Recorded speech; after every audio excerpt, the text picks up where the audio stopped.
It's the little things I expect, little treasures we find without knowing their origin, and they come when we least expect them. It's beautiful when you think about it. Allow me to introduce The House in the Cerulean Sea by T.J. Klune. This video is going to have 4 parts. 1, who's going to love it? 2, who's going to hate it? 3, what I thought of it? And 4, what writers can learn from it. Part 1, who's going to love this book? Wholesome is really the only word needed to describe The House in the Cerulean Sea. If you're looking for something warm and snuggly, a book filled with bright colors that feel like a hug, then this is for you. If you're looking for an easy, pleasant read, if you're looking for positive gay representation and optimism about the future, then you're going to love The House in the Cerulean Sea. Part 2. Who's going to hate it? If the passage I read at the start made you throw up in your mouth a little, then this book is not for you. If you know the word grimdark or only enjoy things ironically, then this book is not for you. If you're looking for nuance and prose poetry, or if you're the child in this photo, then this book is not for you.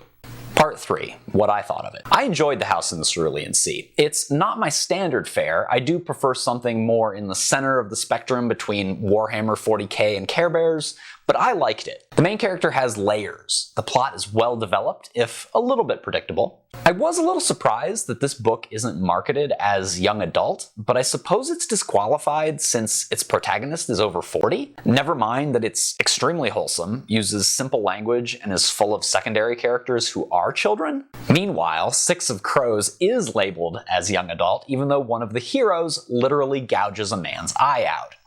But genre labels are stupid and meaningless, so let's get into Part 4. What writers can learn from it. There were a lot of points where I easily identified story beats straight out of Save the Cat in the plot of Cerulean Sea. If you struggle with plotting and wonder how the professionals do it, then you'll benefit from reading and rereading this book alongside a guide to plot and structure, such as Save the Cat. Hero's Journey type stuff from Joseph Campbell would also fit well. It's easy to knock on the walls of House in the Cerulean Sea and identify where the studs are located. You can sort of hear this is the catalyst, this is debate, this is the start of Act 2.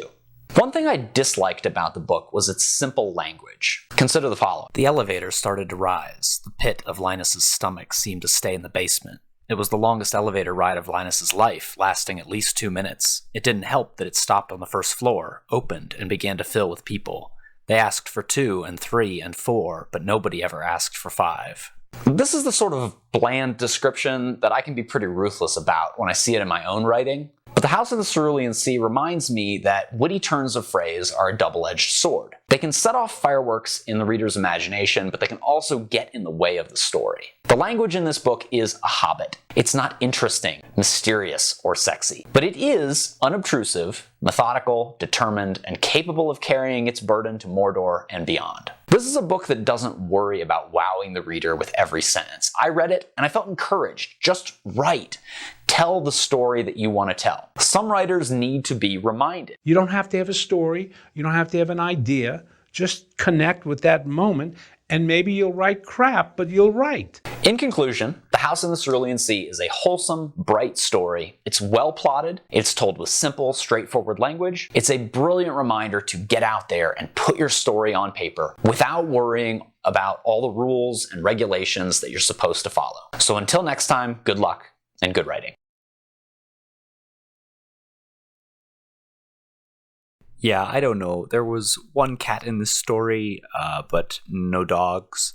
I wouldn't have minded hearing a little bit more about the cat. I found it a bit unrealistic that I think only one of the characters tried to eat the cat. I think if there had been a dog in the story, that could have added some interesting tension, dramatic tension, I think.